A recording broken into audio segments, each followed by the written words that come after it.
પોતાની માના હાથે જ મૃત્યુ થશે તો વરદાન જો કોઈને મળે તો તે અમર થઈ જવા બરાબર જ છે. કાળી ચૌદસના દિવસની કથા પર આ વરદાન પર જ આધારિત છે.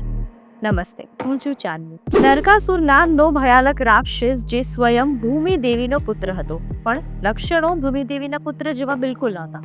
કહેવાય છે કે માત્ર મનુષ્યોને જ નહીં પરંતુ દરેક જીવને તે નરક જેવા અત્યાચાર આપતો, એટલે તેનું નામ નરકાસુર પડ્યું.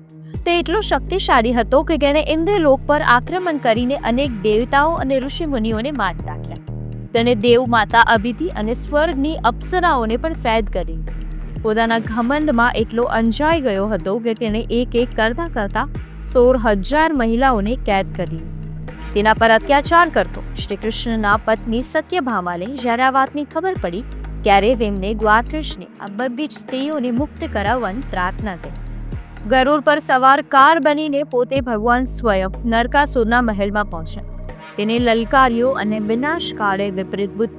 નરકાસુરે પણ અનેક દિવ્ય અસ્ત્રોથી વાર કર્યો, પણ નરકાસુરને એવું વરદાન હતું કે તેનું મૃત્યુ તેની માતાના હાથે જ થશે. યુદ્ધભૂમિમાં કૃષ્ણ અને સત્યભામા યુદ્ધ કરવા માટે આવ્યા હતા. ભૂમિ દેવીનો જ એક અવતાર સત્યભામાએ નરકાસુર માટે નરકના દરવાજા ખોલ્યા. ભગવાન શ્રી કૃષ્ણએ પોતાના સુદર્શનથી નરકાસુરના અનેક ટુકડા કરી નાખ્યા.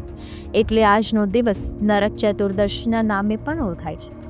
દેશમાં અનેક જગ્યાએ આજના દિવસે નરકાસુરના પૂતળાને પણ બાળવામાં આવે છે. તે દિવસે શરીર પર લાગેલા લોહીથી સ્વચ્છ થવા માટે તેલથી સ્નાન કર્યું. તેથી આજના દિવસે અભ્યંગ સ્નાન કરવાનું આયુર્વેદમાં ખૂબ જ મહત્વ છે. આજના દિવસે હનુમાન પૂજન, મંત્ર તંત્ર પૂજન નું પણ ખૂબ જ મહત્વ છે. આજનો દિવસ એ અઘોરપંથીઓની આરાધના માટે, સાધના માટે ખૂબ જ મહત્વનું ગણવામાં આવે છે. અઘોરપંથીઓ મંત્ર તંત્ર તોખરા કરતા તાંત્રિકો ભુવાઓ આજના દિવસે ખાસ કમા કાલીની સાધના કરે છે. તેથી આજનો દિવસ એ કાળી ચૌદસ તરીકે ઓળખાય છે. આજના દિવસની બીજી ખાસ માહિતી મેળવીએ એસ્ટ્રોલોજર આશા ભામરિયા પાસેથી. કાળી ચૌદશના દિવસે ખાસ કરીને અઘોરતંત્રના ઉપાસકો માટે બહુ મહત્વનું છે અને એનું મુખ્ય સ્થાન કામાખ્યા દેવીનું મંદિર આસામમાં છે. એ દિવસે દરેક જે પણ કોઈ અઘોરી હોય છે ત્યાં બધા ભેગા થાય છે અને ત્યાં એ દેવીની પૂજા કરવામાં આવે છે. એકચ્યુઅલી એ પાર્વતીનું જે સ્વરૂપ છે, જે એમના અંગો જે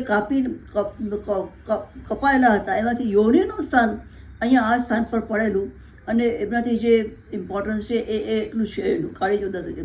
આ દિવસે સિંહ રાશિના જાતકોને ફાયદો થાય અને મીન રાશિના જાતકોને બહુ લાભ થતો એવું જણાવ્યું નથી.